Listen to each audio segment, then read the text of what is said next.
there was a lot of pain along the way, Carey, but the trust and the relationship was there with my team.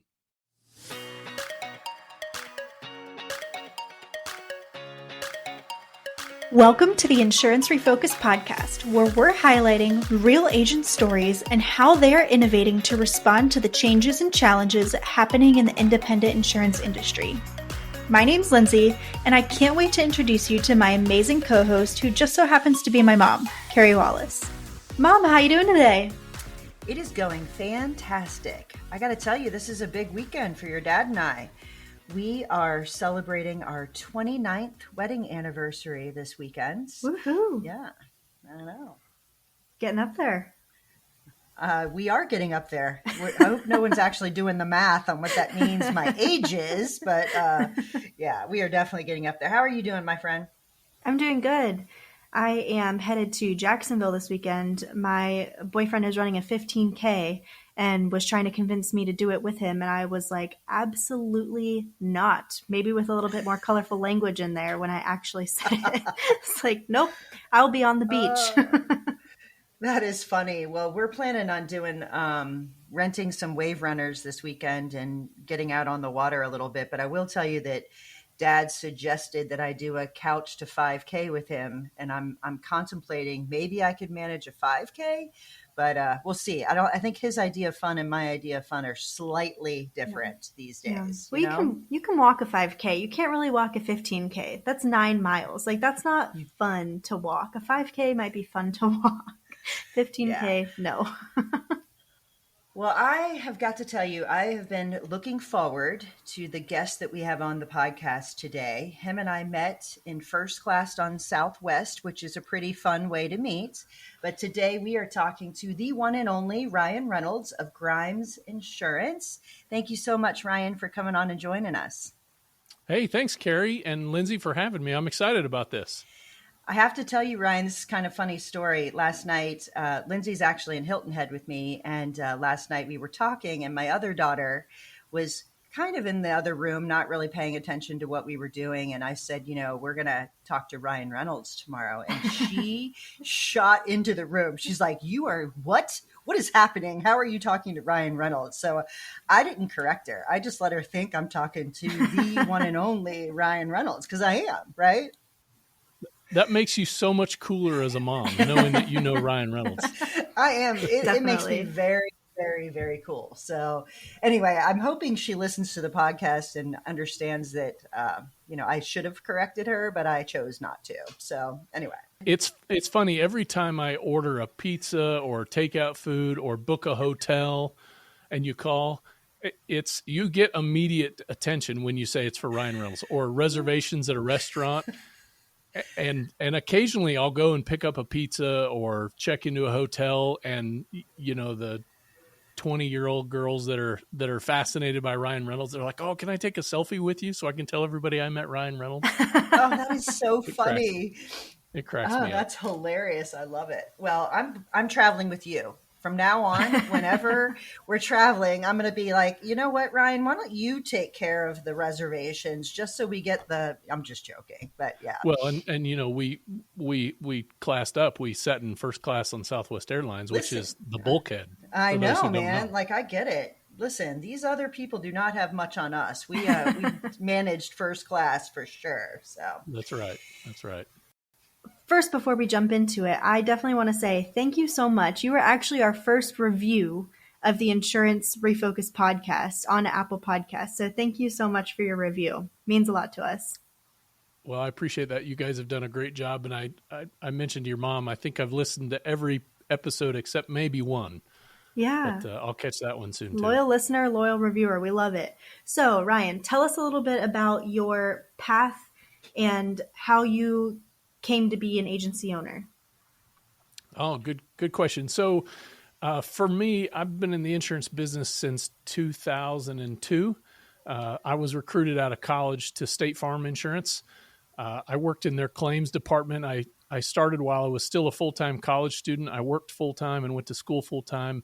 And I was in a customer service kind of admin role where I'd answer incoming calls to the claims department. And then just worked my way up through the organization. I knew pretty early on I wanted to be a State Farm agent at the time. I felt like I was an entrepreneur and I wanted that experience and that opportunity. So I just continued over a course of probably 5 or 6 years to climb my way up to be able to be looked upon favorably by State Farm, to be given an opportunity. Long story short, I moved a few times and then became a State Farm agent in Cleveland, Texas, which is a very rural backwoods kind of town north of Kingwood, Texas, or north of Houston. That makes sense. I was an agent there for a few years and had a fantastic team, and together we accomplished some pretty remarkable results. When you look at the grand spectrum, we were in the top 1% of all State Farm agents. At the time, there was about 18,000 agents, State Farm agents, and we were in a town of about 3,500 people. So we had a remarkable run. State Farm came to me and said, "Hey, would you come and help us teach other new agents how to do and achieve the level of success that you are?" So I gave my agency back to them and then went on the management side of the business and then stayed with State Farm and continued to climb the ranks on the corporate side of the business. And then about probably 2015 or 16, I started to feel like I've really got away from who I am, and who I am is an entrepreneur and a business owner. So to try to kind of fuel some of that entrepreneurial spirit I had, I went and started, while I was still an employee of State Farm, went and started other businesses, started buying rental properties and apartment complexes to try to fuel that entrepreneurial spirit I had. And at the end of the day, it just didn't fully scratch that itch that I had. So I decided I wanted to go back and be an agent again. And as I started to run the numbers, for those of you that don't know me, I'm an analytical person. I can nerd out on a spreadsheet for days. And so I spreadsheeted everything. And look, I love State Farm. State Farm was really, really good to me and my kids for almost 17 years. But I just couldn't make the math work. And so I decided I was going to go be an independent agent. I actually looked at Farmers to buy a Farmers agency and realized that's the same thing, just a different brand, State Farm, and maybe a little bit better, but couldn't make that work mathematically either. And so I decided I want to be an independent insurance agent. And so what do entrepreneurial-minded people do that want something? They pick up the phone and they cold call. So in my town is Lubbock, Texas. There's about 300,000 people here and gobs of independent insurance agents. Lindsay, I picked up the phone and I cold called every single independent insurance agent in Lubbock, asking them if they were willing to take on a partner or interested in selling their agency. And fast forward, I bought an independent agency that somebody was in a position where they needed to sell, and I was a buyer. So it's been baptism by fire for the last 4 years. So that's my story of how I became an agency owner. Hey guys, if you're looking to improve your bottom line, allow your team to operate efficiently, and really improve that customer retention, I believe you should check out Ascend. Ascend is the all-in-one insurance payment solution. They are focused on streamlining your invoicing, premium financing, accounting, and they'll even make your carrier payables for you. They are taking agency bill and making it as easy as direct bill.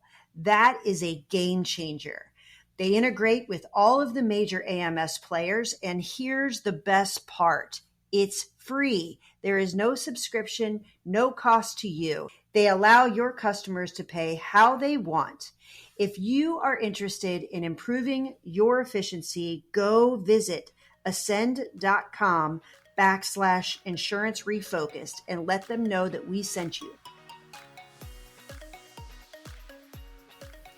So here's the thing, Ryan. You said so many things in there that I can relate to. Number one, I'm also an analytical person that spreadsheets absolutely everything, except for some weird like things that I did on a whim, which is completely out of character. But I would tell you, I also am very driven as an entrepreneurial spirit. And I got, it's what I love about this industry is that people are willing to take risks. The people are willing to think outside the box. They're willing to be super connected to their community while being very entrepreneurial. So I think that it's the beauty of the industry that we're in. And if you're not scratching that itch, you find a way to do it. There's just no way around it. You can't deny it. My pathway has kind of similar situation where I started in a startup. I went to an established organization where I was able to be very entrepreneurial, but within a structure, and eventually, found my way back to my roots, which is I'm going to build this thing on my own. And so I love hearing that story. But with that comes some challenges, right? Like you're drinking by fire right now.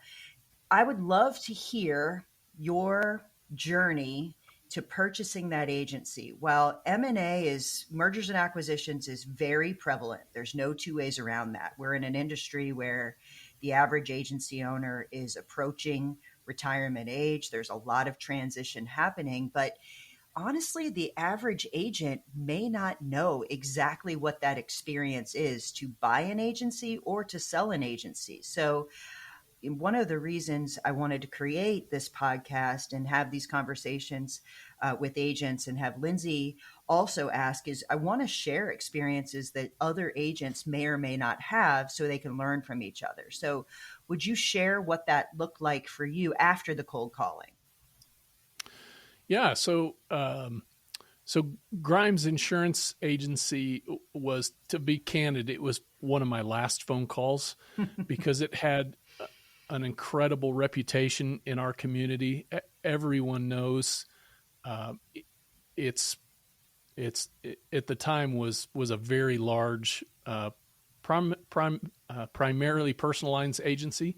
So I was, to be honest, I was a little intimidated. I needed some practice before I made that phone call. But when I made the phone call, Mariana Grimes, so Grimes has been here this October, 75 years in Lubbock. Wow. And Mariana Grimes was the majority owner at the time when I bought it. Her father had started this agency 75 years ago. And so when I called her, just had a conversation with her, she had indicated that she had a minority partner that needed to retire or wanted to retire for some medical reasons. And she kind of pushed me off a little bit because they were actually already in the talks or in conversation with some big heavy hitters that were making offers to him. But then I was persistent and continued to follow up with her and was granted a lunch meeting with both the partners, Mariana and then her minority partner. And they were very candid with me and said, look, we're in the process of selling. And here's where we're at. And you got to get to this number. And if you can get to this number, and I kind of did my sales pitch to them, which was, and this was what really, really resonated with them, is because they knew these other carriers or these other large conglomerates that were trying to purchase them, they were going to move everything to Dallas. They were going to basically disseminate the name of Grimes Insurance, maybe keep a couple of people here locally. But Mariana was concerned about her family's name, and she was concerned about her team. And at the time, I believe they had about 14 or 15 team members. So and their family. This is a family agency. Her son worked here. Her soon-to-be daughter-in-law worked here. And she wanted to take care of them. And so my presentation to them was about, look, I live here. I work here. I'm not going anywhere. At the time, I was 40 years old, 39, 40 years old. I've got a long time to work. And I told her at that lunch meeting, the promise I'll make to you is you're going to come back. And her brother still lives here. Her brother's a prominent dentist in town. So she's got lots of family here. And the Grimes name is a pretty recognizable name in Lubbock, Texas. So I said, look, Mariana, you're going to come back in 10 years or whenever you want to come back after I purchase this agency from you, and you're going to be proud of what Grimes Insurance still means in this name or in this community, and what we've continued to do to build upon the legacy that you and your dad have built. And that resonated really well with her. And that's a promise that I have every intention of keeping. And that's kind of how a lot of my decisions are made. So basically the process, Carey, was after that initial sit down lunch meeting, then I said, I would love to be able to get to your number. Obviously, so at this point, all my perspective was real estate. I'd built a pretty large real estate portfolio, and I was kind of looking at this like buying a really, really large apartment complex. So I was very attuned to what numbers I had to look at. And so I signed a letter of intent, and they signed it. And then I just started gathering data and information. I'd connected with a lender that I knew specialized in independent insurance agency acquisitions. And started working with them, and together the lender and me were going through mounds and mounds of reports. And I wanted to know, outside of just what their revenue was, I wanted to know where their revenue came from. I wanted to see a makeup of their clients. Did they have a couple of massive clients that if I lost them, or they heard that the agency sold and they go away and then my revenue goes away and I default on my loan? Right. I wanted to know all that stuff. I wanted to know their retention, what carriers. Will the carriers allow me to purchase the agency and continue the appointment on as they had, with Travelers and Progressive and all those carriers? I wanted to know who their largest carriers were. And then I wanted to know some of their processes, and I wanted to know their people. Tell me about your 15 employees. How long have they been with you? What do they do? What are they licensed in? What do they specialize in? What motivates them? I wanted to know their team. And so all this was done hush hush under the table. I only met with them after hours, after their employees were gone. And so that process, Carey, took, I think from my first conversation with him, sit down conversation, to when the loan actually funded, I think was about 4 months. Wow. Yeah. So I don't know on the spectrum if that was long or short, but that's about what it took. Yeah. And so the key pieces there were a really good relationship with the lender who had vetted me personally and knew what I brought to the table, because they were very interested in who are you and what's your background look like. Can you really handle this size of an agency? What's your leadership experience, your insurance experience? What do you bring to the table? And then obviously they and I were both very interested in the numbers. Well, you said a couple things that are really important there. And first and foremost, you connected with the agency on what's most important to them. Not every buyer is right for every seller. And, not every seller is interested in the highest price. Sellers are interested in all kinds of things. And what I find in my role is most often it is taking care of their people first and foremost, taking care of their customers, and taking care of the reputation they've worked so hard to build. And the fact that you were able to connect on those levels is the game. I mean, the numbers work themselves out because, that's almost secondary to understanding and aligning yourself with someone who fits with your needs. And I cannot stress enough the fact that you worked with a lender that understands independent insurance agents, because again, in my line of work, lots of people have relationships in their communities and they want to use those relationships. They want to go to a local bank, which I fully say, absolutely do that, but do not only do that. Go to a lender that understands independent insurance agents so you can make sure they can guide you and help you understand exactly what's important in these deals. The average lender lends against your balance sheet, and your balance sheet has nothing on it in an independent insurance agent. I shouldn't say that. It could have something on it, but that's not where the value of the agency is. It's your book of business. Yeah. So the average lender doesn't understand that, and they could underlend, unfortunately, and then make you not a viable buyer. So hats off to you. You asked me about how does that compare in the timing. this is a pretty sizable agency. I would say the typical time frame is somewhere between 4 and 6 months. If someone is prepared and knows what they're asking for and knows what to look at, if they have a valuation to start with, that will actually get you a lot of the due diligence items that you were talking about. Definitely aligning with a lender that wants to make sure that this will cash flow and that you are set up for success.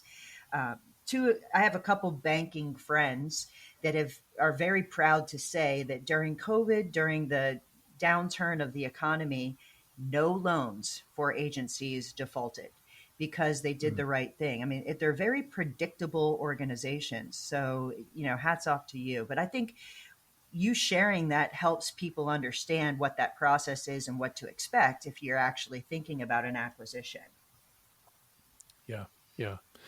And I think, my previous experiences, both as a senior level executive at State Farm, that was part of my responsibility as transitioning agents. So I understood the numbers, I understood the metrics, I understood, at least from a State Farm perspective, how that process happened. But then, calling and building a relationship with a couple of different lenders was really impactful for me to kind of interview them to find out how they're going to rate me and my ability to take on so much debt, and what they were interested in terms of the agency, and then ultimately selecting a lender that worked really, really well with me. And so it was great. And I'll tell you, Carey, to your point, Mariana will tell you, in that initial conversation, we had the sit down conversation, because I was viewing this as a sales job, right? You've got these massive conglomerates that you're talking to, and they have way more money than I do. Sure, of course they do. Yeah. I looked at this as a sales, Sure. The biggest sell of my life, right? And so I was asking questions like, probably the most important question I asked is, well, clearly you have some offers on the table from these large conglomerates that have a lot more money than I do. Why haven't you taken them? Mm-hmm. Great question. And yeah. The answer was just what I told you. We're concerned about our team. We're concerned about the Grimes reputation. And so, boom, there you go. That's my in. I found the pain and tried to solve the pain, right? And I love this because, everybody thinks I can't compete with private equity, or I can't compete. Even you were like, Grimes wasn't top of my list. That was kind of like the holy grail. Yeah. But the reality is, once you understand what people are motivated by and that you're aligned, some of those are not viable options anyway. So I would encourage people to not underestimate knowing and valuing the same things makes you the right choice. And so, you have to ask the question. Hats off to you for A, reaching out, and B, taking the time to understand that. So definitely paid off in spades for you, for sure. Well, and to your point, Carey, Mariana will still tell you today that she left a significant amount of money on the table by selling to me. And she'll tell you it's the best decision she's ever made.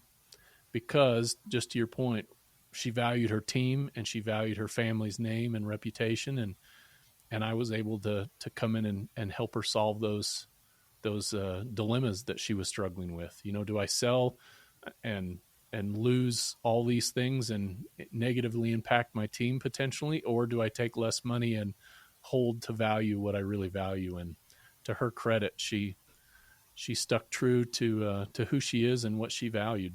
So hats off to her. Yeah. And, there's lots of people that think when internal transitions happen that people are leaving so much money on the table. And it's the number one reason why they do it, because their legacy and giving someone else the opportunity that this industry gave them is far more important than the actual dollar number. And to be quite honest with you, it's what I love about my job. I work with all kinds of agents, and the minority are driven by what's that dollar amount. The majority are driven by people, relationships, legacy, reputation. And those are the kind of people I want to be around. That is just, I love hearing that. And I want the people listening to this to know that still is very prevalent, whether it's an external sale, agency to agency, and internal. Lots of people are motivated by that. So thank you. Yeah.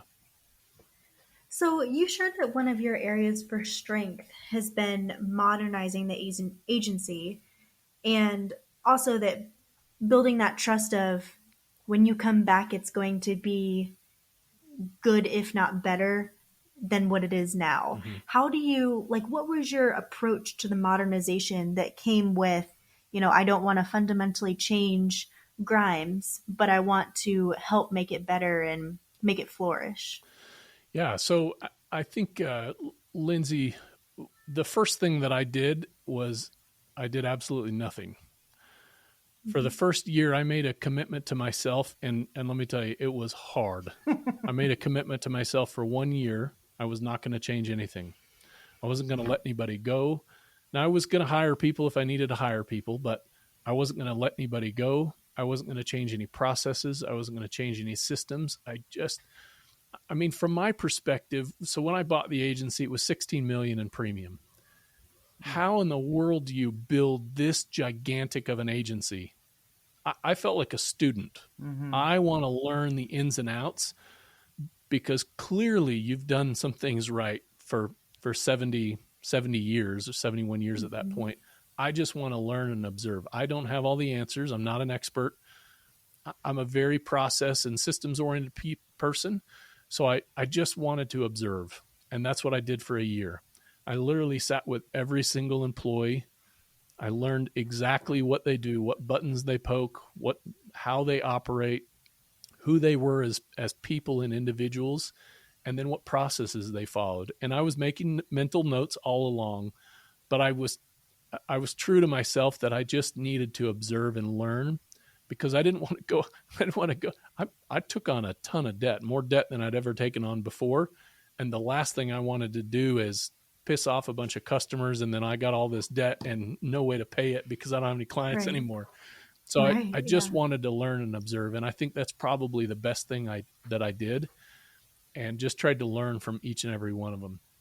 And then I just kept notes. Okay, step one, here's what I think needs to change. And my perspective was, we've got this phenomenal family agency that does really good. How do I take this thing and put it on steroids and just blow it up? How do I maintain the culture and maintain the family community environment, but put this thing on steroids and just blow it up? And so the first thing I did was just observe for an entire year, and then started making changes. And those changes were just modernizing the agency. So for example, and Mariana will tell you to this day, and Mariana still works here. She's semi-retired, and I've told her, you will always, as long as I own this place, you will always have an office in this agency, and you're welcome anytime you want. And that's been really, really helpful to have that mentor-mentee relationship with her.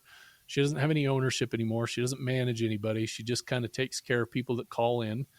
But that relationship with her has been absolutely critical for me and really, really helpful, both as a leader and as a business owner.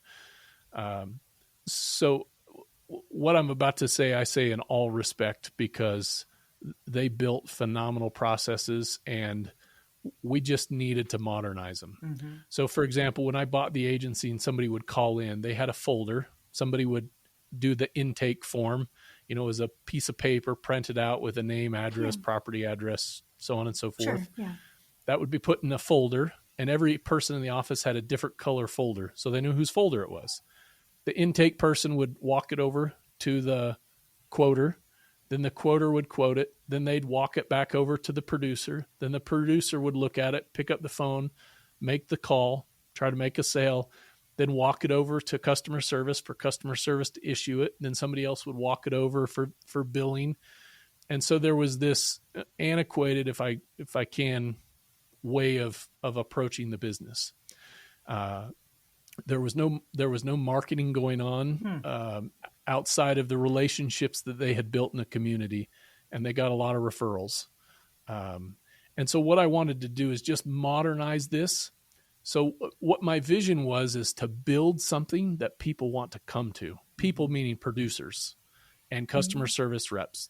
I wanted them to say, hey, you've built something here I want to be a part of, and it's going to make my job easier to make a lot of money. And so that's kind of the structure that I was going after, is to build something that would attract producers and customer service reps too. And so that's what we did, Lindsay, is went down about a 2-year process of just modernizing it. Really learning how they used AMS 360. Nobody really operated very well within that, except knowing how to get to customers' information. So we really engaged heavily with Vertafore to really understand that process. We implemented a CRM and actually went through 2 or 3 iterations of it. As we grew, I realized how limiting some of these CRMs are. And I made decisions based on price a lot, as opposed to the value and what that CRM could do for us. So we implemented a CRM system, and then we took on job duties that I wanted specialization. I don't want everybody doing everything anymore, because from a leadership standpoint, specialization, what it does for me is it removes and eliminates excuses. So if your job is only quoting, I can hold you accountable to very specific key performance indicators. But if your job is quoting and selling and binding and issuing, and we drop the ball somewhere, I don't know who to hold accountable, and I don't know who to train and coach. So we implemented specialization, where we're now at a point where my $20 or $30 an hour employees do $20 or $30 an hour jobs. That's super my $10 key. an hour employees, Ryan, that do is $10 an hour jobs. Ryan, that is so key, that I think so many agencies, I think here's the thing. If you don't do that, you're competing against agents that do that, and therefore have the ability to be far more efficient and make investments in things like CRMs. Like the thing, it's almost like a self-fulfilling prophecy. If you don't make that kind of move in your agency, it's impossible to keep up with those that are. And, and the other thing you said was you weren't really scratching the surface of the agency management system that you were utilizing. I think the stat is the average agent is right around utilization of 30 to 40% of what their current agency management system's capabilities are. And that's not okay. But it's so incredibly important to think about what's happening inside the agency, what it costs, who the people are that are doing it, what their skill sets are, and are they at their highest and best? Are we really utilizing people the right way? What a huge impact I'm sure you made on an already incredibly successful agency. Well, it's been fun, and probably the comment I get the most from other agency owners is, how have I never met you before? And my answer to that is, I have literally had my nose to the grindstone for 4 years straight, like 14-hour days, like just ground and pound. I'm pretty sure I asked you that question, right? Like when I sat next to you on a plane, I'm like, how in the world is this the first time I'm meeting you? And, you gave me the same answer. But here's the thing, Ryan, there's a lot of you out there. There's a lot of agents that are not going to conferences. They're not, they're not hosting podcasts, which you're now doing, but they're putting the work in. They're figuring out how to move from A to B. And which is why doing podcasts like this and the Insurance Leaders podcast are so important. They can consume some content, but not have to travel, be out of the office, have multiple days. It's incredibly difficult to do what you're doing. So, it is hard. Hats off to you, my friend. Yeah. Well, thanks. And so the full realm of that is, I recently just hired another producer, and she was an agent for a captive carrier and very successful. I knew her from the community, and I just went to her. We had coffee one day, and I sat her down and said, "Tell me what you hate about your job." And she said, "Oh my gosh, customer service." And she is a salesperson. She is an orange salesperson. She said, "I hate customer service. Quoting takes so much time, and chasing people for payments and for signatures on applications." And she just mentioned every pain point that I tried to solve in building this infrastructure. Long story short, when I made my pitch to her that At Grimes Insurance, you're going to grow your agency faster because you don't quote your own business. You don't do the customer service. You don't do the remarketing. You don't quote it. All you do is have the initial conversation and the sales conversation, and our back office team does everything else. And she was like, where do I sign? Yeah, you're the answer to all my prayers here, is probably what she was saying, Yeah. right? Yeah. Yep. That's exactly right. So we're really proud of what we've built. It's taken a lot of work, but we're really happy with it and continuing to evolve every day and refine everything that we built 3 years ago. I feel like some of those things are already outdated. It is hard to keep up. So I do have a question though. Like, you did this in a staff that was used to walking paper to each other. They were used to, the way they had always done things. What was the impact to your current staff as you implemented these changes? Did they evolve with you? Like, what did that look like? Yeah, they evolved with me, and I think, we can't underestimate the need for leadership in an agency, especially when you're going to make massive changes to the way people operate and make their money. So I believe that leadership is really just trust, right? It's a bridge of building trust. And so that year I put a lot of equity in those bank accounts, if you will. And so when it came time to make some pretty significant changes, like implementing a CRM system for my producers and salespeople, they trusted me. I don't think they believed me, but they trusted me that I wasn't going to lead them astray. And it was, to be candid with you, it was not an easy process. There was a lot of, so I have this philosophy: fail fast and fail forward. Mm-hmm. So it's not going to be perfect. We are going to fail miserably. There's going to be a lot of pain along the way, but I promise you, my end result, my motivation is to make you better and to make our processes and improve the overall customer experience. And so I think there was a lot of pain along the way, Carey, but the trust and the relationship was there with my team. And as we continued, the beauty of this is, so we started with, I think, don't quote me on this, but I think 15 employees is what we had when I bought the agency. We're now at, I think, 33 or 34. So part of the beauty of that is, as we brought on more team members, they didn't know any different. Right. This is the only way they've learned. And so there was, it's been a difficult process, but thankfully the teams trusted me along the way, and I'm here every day, and I have an open door policy. And I would have customer service team members. I would have other people come into the office to say, I'm really frustrated. Okay, let's talk about it. What are you frustrated about? Well, this, and this. Okay, first off, I'm sorry. That's not the intention. Let's see if we can fix this together. And so a lot of open and honest communication has gone on, and a lot of input. I wanted input and more input about, how do we do this, and how do we make your lives easier, but also improve the customer experience? It's just a lot of communication. Yeah, I have to believe that the fact that you observed for a year, took notes, thought about it, built that trust, and then communicated well, had to resonate with them. Like, it just has to. Someone who comes in and starts doing things from the beginning without actually getting their bearings, and, demonstrating that you respect where they are and how they got there, and are able to take really measured moves in order to move it towards the future. I think that's the key.